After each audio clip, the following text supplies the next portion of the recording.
Dear students, a very warm welcome to all of you in my today's lecture of sales management. In today's lecture, we will discuss upon the topic personal selling process. यानी कि आज हम discuss करेंगे कि जब company के द्वारा personal selling के कॉन्सेप्ट को फोकस किया जाता है as one of the promotional tool, तो इसमें किन पर्टिकुलर स्टेप्स को फोकस किया जाता है। क्योंकि जो पर्सनल सेलिंग प्रोसेस है, it is defined as a set of activities undertaken to successfully obtain an order and begin building long term customer relations। यानी कि उसको अपने प्रोडक्ट को सेल करना है, उसे ऑर्डर्स फॉलो करने हैं। तो ऑर्डर्स को फॉलो करने के लिए हम जिस पर्टिकुलर सेट ऑफ एक्टिविटीज को फोकस करते हैं, जिसके हेल्प से हम कस्टमर्स के साथ में लॉन्ग टर्म रिलेशंस को बिल्ड करने के लिए एफर्ट्स करते हैं, इसे हम पर्सनल सेलिंग प्रोसेस के नाम से जानते हैं। पर्सनल सेलिंग में हमें डिफरेंट टाइप के स्टेप्स को फोकस करना होता है और इसको समझना किसी भी पर्टिकुलर सेल्समैन के लिए बहुत जरूरी है, क्योंकि इसके हेल्प से ये अपनी सेलिंग आर्ट को और एफिशिएंट और इफेक्टिव बना सकता है। तो क्या क्या स्टेप्स है इसके अंदर involve, let us have a discussion over these steps. The very first step is identifying the prospective buyer. सबसे पहला स्टेप है कि आपको ये आइडेंटिफाई करना है कि आपके प्रोस्पेक्टिव बायर्स है कौन कौन से। क्योंकि मार्केट में lots of buyers are there, लेकिन इन सारे बायर्स में से सारे बायर्स प्रोस्पेक्टिव बायर्स नहीं होते हैं।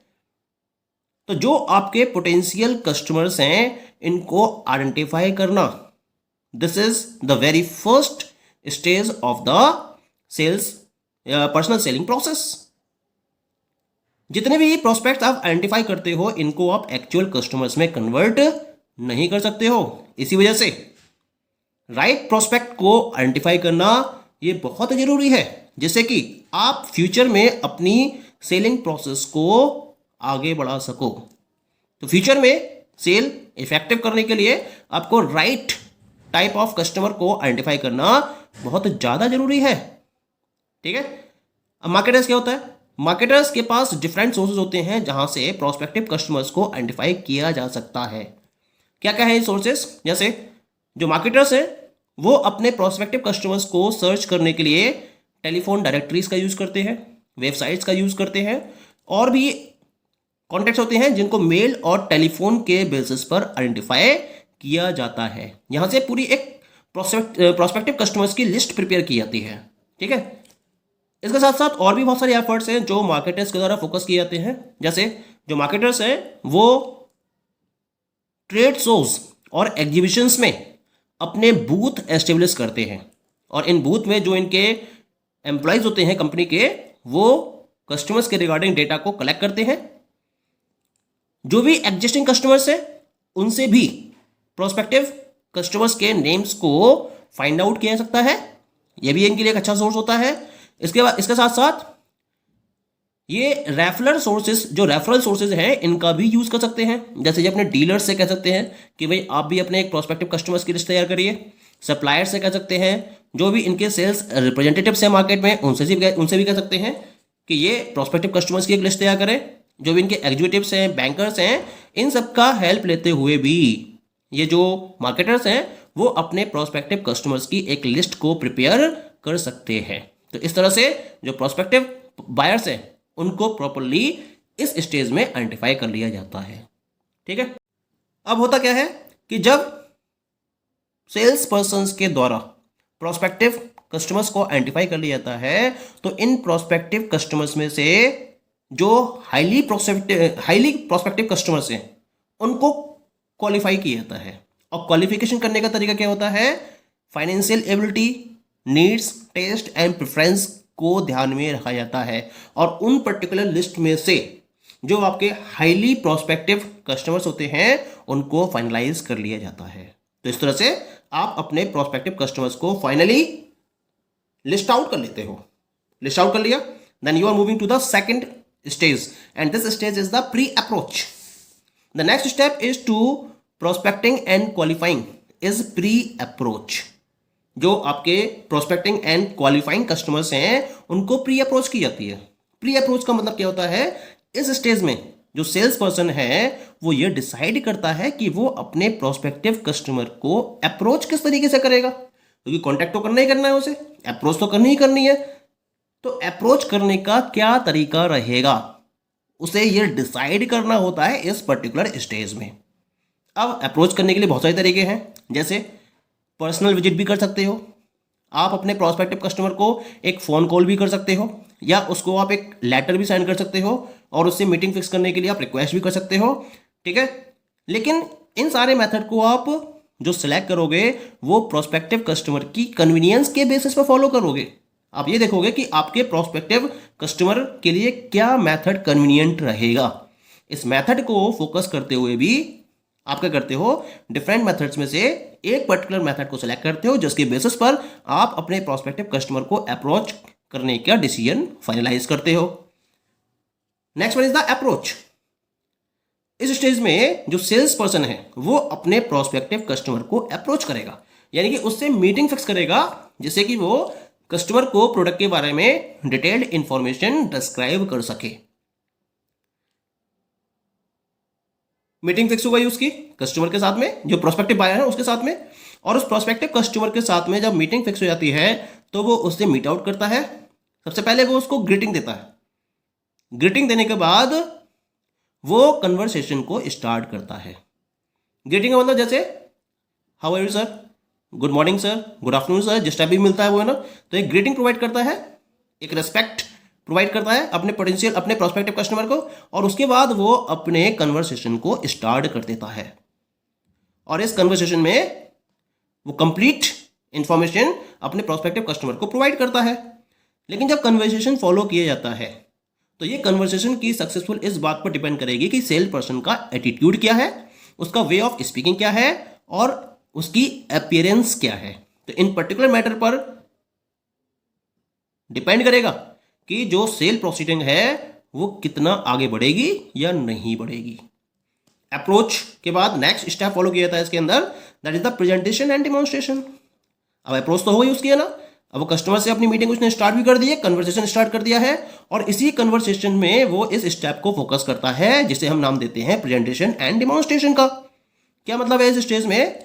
इस स्टेज में जो सेल्स पर्सन है वो कंपनी के प्रोडक्ट के बारे में डिटेल्ड इंफॉर्मेशन अपने कस्टमर को, प्रोस्पेक्टिव कस्टमर को प्रोवाइड करता है। इसके साथ साथ उसे बताता है कि प्रोडक्ट में क्या क्या बेनिफिट्स हैं, प्रोडक्ट के क्या क्या फीचर्स हैं, और किस तरह से वो उसके लिए यूटिलिटी रखता है, किस तरह से यूजफुल है उस पर्टिकुलर प्रोस्पेक्टिव कस्टमर के लिए। वो बेनिफिट्स डिटेल में उसे डिस्कस करता है, और इसके साथ साथ प्रोडक्ट को भी डिमॉन्स्ट्रेट करता है, यानी कि जो फंक्शंस है वो परफॉर्म करके दिखाता है कि किस तरह से डिफरेंट बेनिफिट प्रोस्पेक्टिव कस्टमर इससे ऑब्टेन कर सकता है।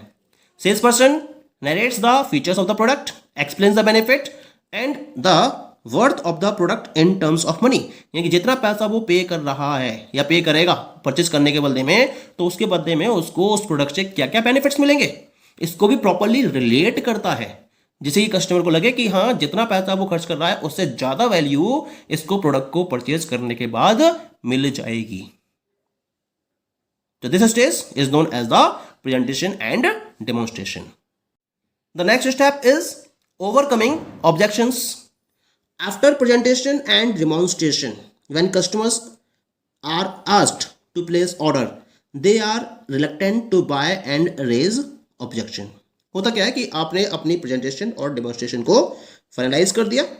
अब जब आप कस्टमर से कहते हो कि अब उसे ये प्रोडक्ट परचेज कर लेना चाहिए और इसके रिगार्डिंग उसको अपना ऑर्डर प्लेस कर देना चाहिए, तो वो क्या करता है, परचेज करने में थोड़ा सी आनाकानी करता है, रिलक्टेंट हो जाता है वो, और इसके रिगार्डिंग डिफरेंट टाइप के ऑब्जेक्शंस को वो रेज करता है। अब बारी आती है कस्टमर के ऑब्जेक्शन की। कस्टमर क्या करते हैं, कस्टमर यूजुअली जो वेल एस्टेब्लिश्ड ब्रांड्स हैं उनको ज़्यादा इंपॉर्टेंस देते हैं, अपनी एपैथी को रिप्रेजेंट करते हैं, इम्पेशेंट हो जाते हैं वो है ना, और सेल्स पर्सन से फर्दर टॉक में पार्टिसिपेट करने में अपना रिलक्टेंस, अपनी जो रिलक्टेंस है उसको रिप्रेजेंट करते हैं, यानी कि वो इंटरेस्ट शो नहीं करते और डिफरेंट टाइप की क्वेरीज को या ऑब्जेक्शंस को रेज करना स्टार्ट कर देते हैं। अब क्या करना चाहिए, क्योंकि उनके जो ऑब्जेक्शंस होते हैं वो प्राइस के रिगार्ड होते हैं, डिलीवरी शेड्यूल के रिगार्डिंग होते हैं, प्रोडक्ट के रिगार्डिंग होते हैं, कंपनी की कैरेक्टरिस्टिक्स या कंपनी की फीचर्स के रिगार्डिंग होते हैं। तो इस तरह से डिफरेंट टाइप के ऑब्जेक्शंस कस्टमर्स के द्वारा, ये जो प्रोस्पेक्टिव कस्टमर्स हैं उनके द्वारा रेज किए जाते हैं। यानी कि कुल मिला के वो प्रोडक्ट को परचेज ना करने में अपना इंटरेस्ट रिप्रेजेंट करते हैं। इस स्टेज पर सेल्स पर्सन को अपनी सेलिंग स्किल का प्रॉपरली यूज करना चाहिए और इन प्रॉपर ऑब्जेक्शंस को स्किलफुल वे में हैंडल करना चाहिए और जो भी ऑब्जेक्शंस हैं उनका सेटिस्फैक्शन वे में क्लैरिफिकेशन करना, ये इनका मेन रोल रहता है इस स्टेज पर। और इस तरह से ये कस्टमर को फाइनली कन्विंस करते हैं कि भाई उन्हें प्रोडक्ट को परचेज कर लेना चाहिए, क्योंकि जो उनके ऑब्जेक्शंस हैं उनको वो प्रॉपरली क्लैरिफाई कर चुका होता है इस स्टेज में। तो ऑब्जेक्शंस क्लैरिफाई हो गए। ऑब्जेक्शंस क्लैरिफाई होने के बाद नेक्स्ट स्टेज होती है that is known as the closing. अब क्लोजिंग करनी है। तो after handling objections and convincing customer to buy the product, the salesperson requests the customer to place order. The salesperson assists the buyer to place order. यानी कुल मिला के जब सारे objections हैंडल हो जाते हैं, कस्टमर प्रोडक्ट को परचेज करने के लिए कन्विंस हो जाता है, तब सेल्स पर्सन कस्टमर से फाइनली ऑर्डर को प्लेस करने के लिए रिक्वेस्ट करता है और बायर को असिस्ट करता है प्रोडक्ट को परचेज करने के रेफरेंस में। ठीक है।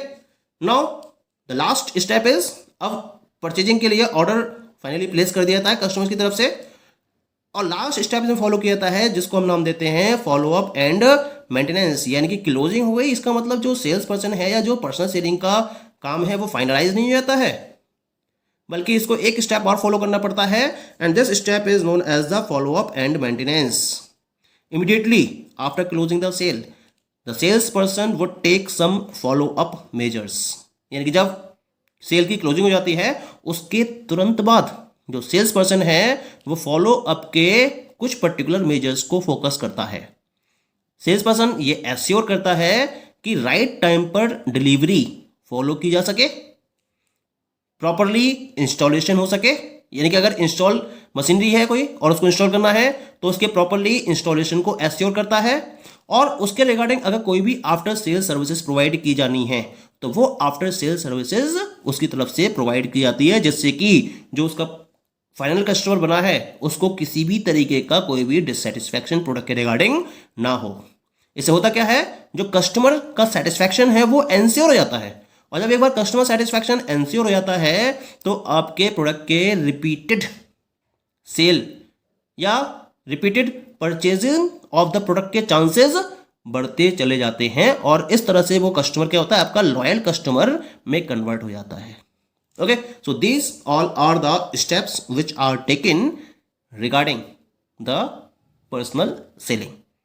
Okay, thank you.